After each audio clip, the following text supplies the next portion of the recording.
What is good, everyone? This is your host, Deanna Radulescu with Label Free Podcast. Live your best life. You must live label free. I'm super excited for this conversation. Sit back, relax, tune in, and allow yourself to be inspired and uplifted by my next guest. He is a transformational speaker, a best-selling author, and just a mindfulness guru that billionaires go to for advice. Please welcome Kute Blackson. Kute, thank you for joining us today. I'm super pumped for our conversation. Thanks for having me. I was watching your stories on Instagram and I was looking at some of your posts. You are totally my vibe about just like positivity and love and just a lot of great things. One of your books is called You Are the One. Yes, the first book. And then your second book is The Magic of Surrender. I want to know about both, but I'm going to let you choose which one you'd like to start with. Yeah, let's start with surrenders. That's something I'm really passionate about. And I think it's something that is most needed on the planet right now. And it just came out very recently. So I think it's a really important theme and important topic that I think we all get to really tap into in this particular moment. Yeah. I love the title, Magic of Surrender. And I think that means a lot of different things for a lot of different people, right? Surrendering. And so what does it mean to you and the message that's in the book? Yeah, look, I think in our culture today, there's many misconceptions we have about surrender. We have this idea that surrender is weak, that surrender is passive, that surrender is giving up, that if you surrender, it's waving the white flag, that if you surrender, it's being a victim, you're going to be taken advantage of, you're going to be a doormat, you won't manifest your goals, dreams, and desires. Or if you surrender, you're going to get less in life. And so on some level, we all know that we kind of should surrender, but there's a resistance to surrendering, which we can get into. But what I'm really saying, I really want to reframe this concept of surrender from this idea of being weak to, I believe that surrender is the most powerful thing that we can do. I really feel that surrender is the next level, is the key to the next level of our lives.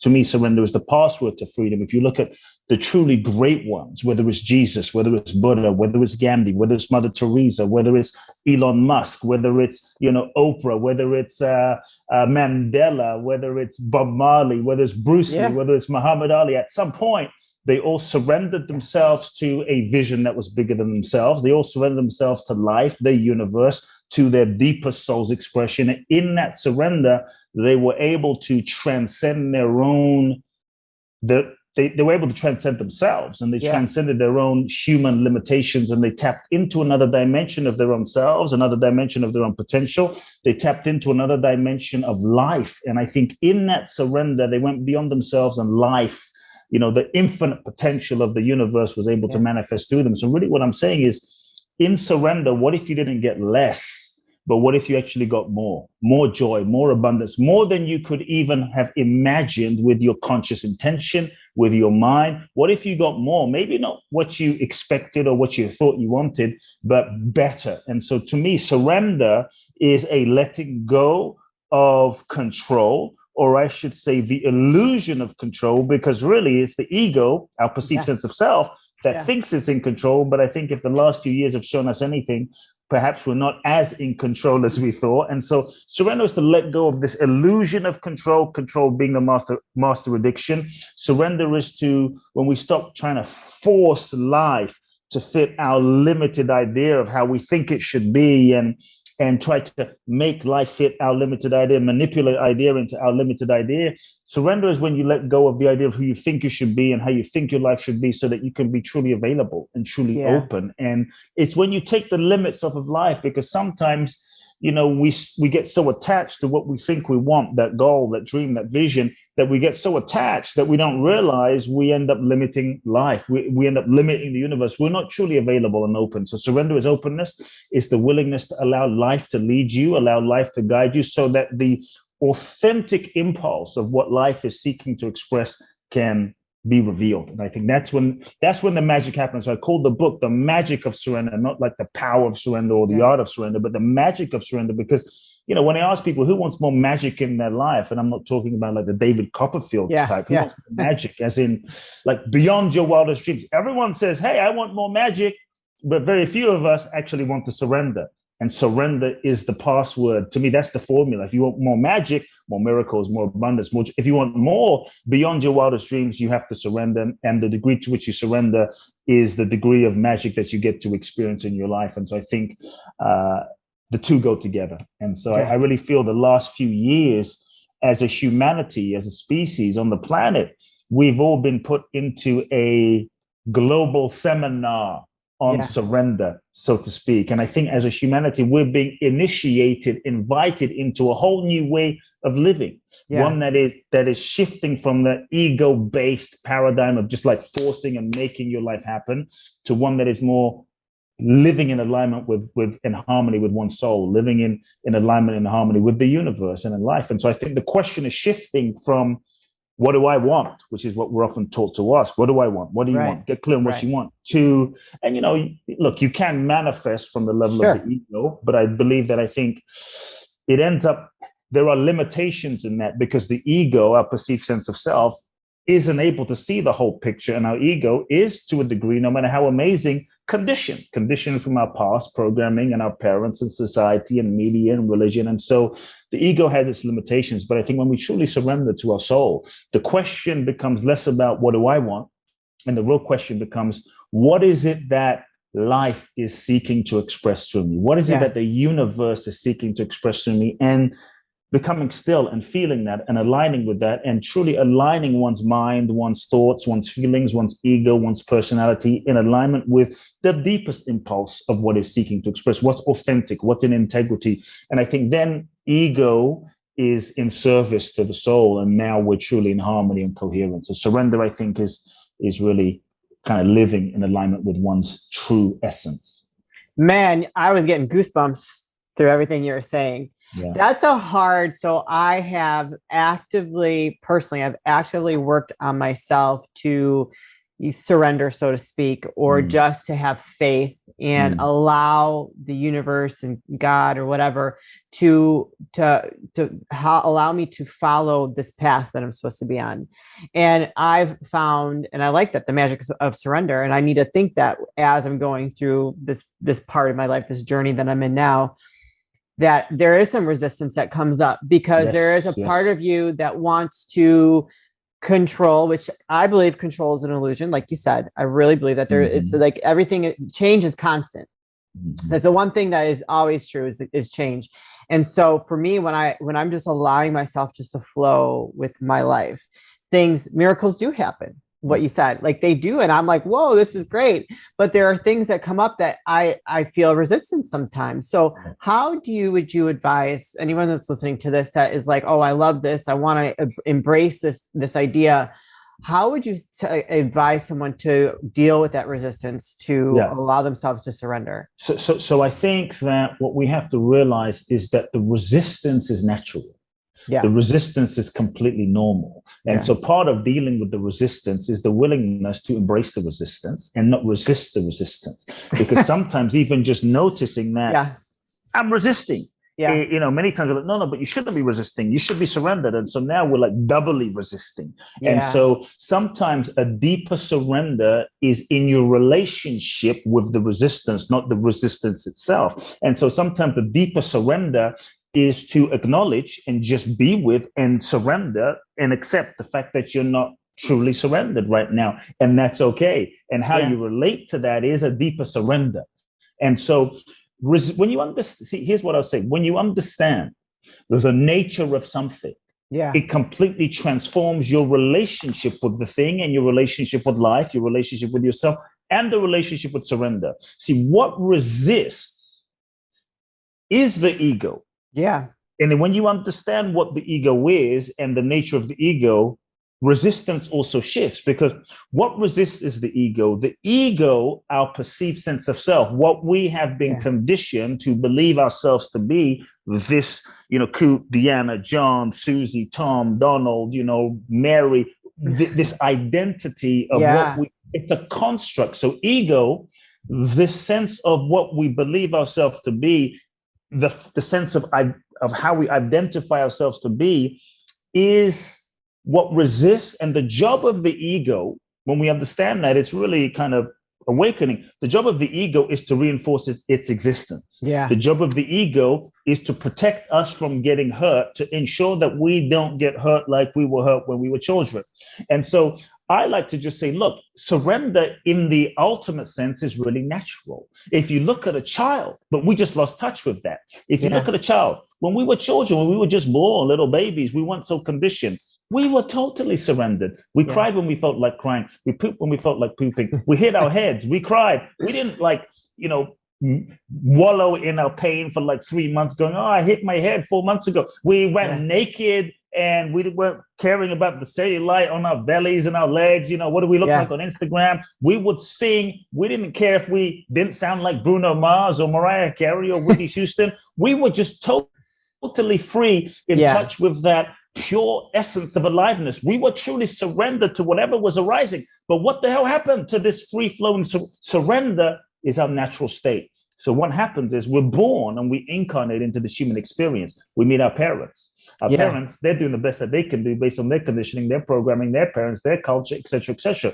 But we meet our parents and we're born into a preset pattern of conditioning. Yes. Yeah. Maybe there's pain, maybe there's trauma, maybe there's hurt, maybe dad is, has mental health issues, maybe mom is an alcoholic, maybe they're fighting all the time, maybe they're crazy, maybe they were great people, but they just didn't know how to meet our emotional needs. So two things happen. When we understand this, it transforms your relationship to the ego and resistance and surrender. First thing that happens as children is unconsciously we learn to shut down, disconnect, not feel. We suppress feelings, suppress feelings, suppress feelings, suppress feelings as a way to deal with the pain.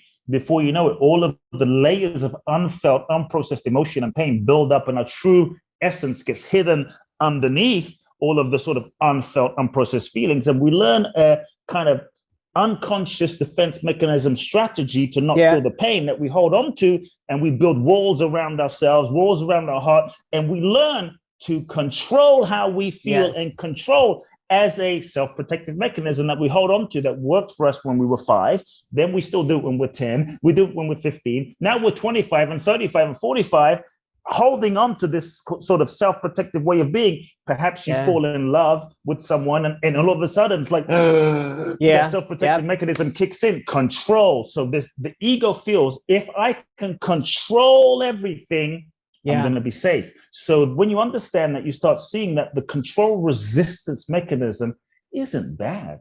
It has actually good intention. When you can see that, then you can start relating to it with compassion. So for instance, as children, we also learn this way of being. Who do I need to be in order to get love and validation and approval? So we contort ourselves into a certain shape, into a certain persona, a role, a mask, an identity that we then hold on to, and we think it's who we are, but it's just who we've been conditioned to be to get love, validation, approval, to fit in, to get our needs met, to be loved. But we think that's who we are, but it's not. It's just a construct, a set of patterns that we've been conditioned to be. So we believe ourselves to be this set pattern, but we're not. So first we have to realize we are not the ego.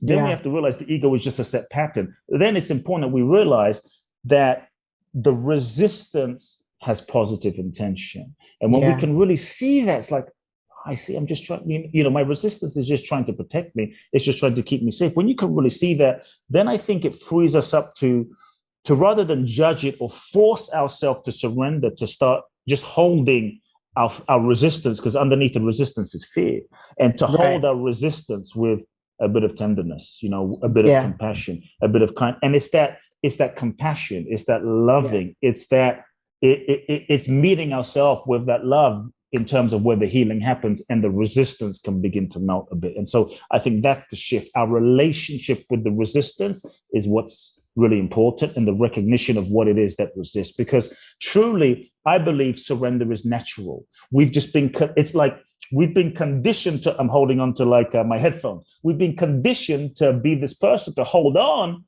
Yeah. But before you know it, holding on starts feeling natural. But if you talk about letting go and surrender, that's what's natural. It's just we've been conditioned to hold on, to protect ourselves. And so I think if we're able to just be aware, observe our patterns, and meet ourselves with the love and compassion, then surrender can begin to blossom. There are some things that you said that made me, like, the word trust comes up for me. I feel like, and if you're going to start changing some patterns and learning to surrender and learning to have compassion for yourself, you also have to just trust that process and trust that you ultimately, at the end of the day, are going to be okay and safe, even when you start letting things go. I think that is important. Someone was saying to me the other day, well, how do I trust life? How do I trust life? And I thought about that for a second because it was a very sincere question. And then I looked at them and I said, how do we not trust life? If you really think about it, if you look at it in so many ways, we don't pay attention. We look around, look at the sky and look at the sun every day. Every day the sun comes out. We just kind of like not paying attention. And I told him, has there ever been a day where the sun didn't come out? Has there ever been a day where the sun just pushed the snooze button and it forgot to come out that day? Has there ever been? It's like, no, the sun comes out, the seasons, the wind, the moon, all of nature. I feel like all of life is kind of proving itself to us moment by moment by moment, if we're paying attention. For instance, you eat something in the morning, maybe you had a piece of kale or a salmon or a smoothie. How is it that your hand doesn't turn into a salmon? How is it that your ears don't turn into a banana from your smoothie? There is, right? There is, think about it. You ingest a banana and it goes into your body. There is an innate intelligent digestive process that is unfolding inside of you. It is really miraculous. There are trillions and trillions and trillions. I mean, we intellectually know it, but then we don't trust. There are trillions and trillions and trillions and trillions and trillions of cells interacting inside of us to even have this conversation. It's a miracle that we're having this conversation, and you're looking out and I'm looking out and we're seeing colors and I'm seeing this beautiful sort of pink, reddish pinkish shirt that you're wearing and the smile. It's like, how is it? There are processes happening inside of us, trillions of processes, just to even be able to experience this moment. And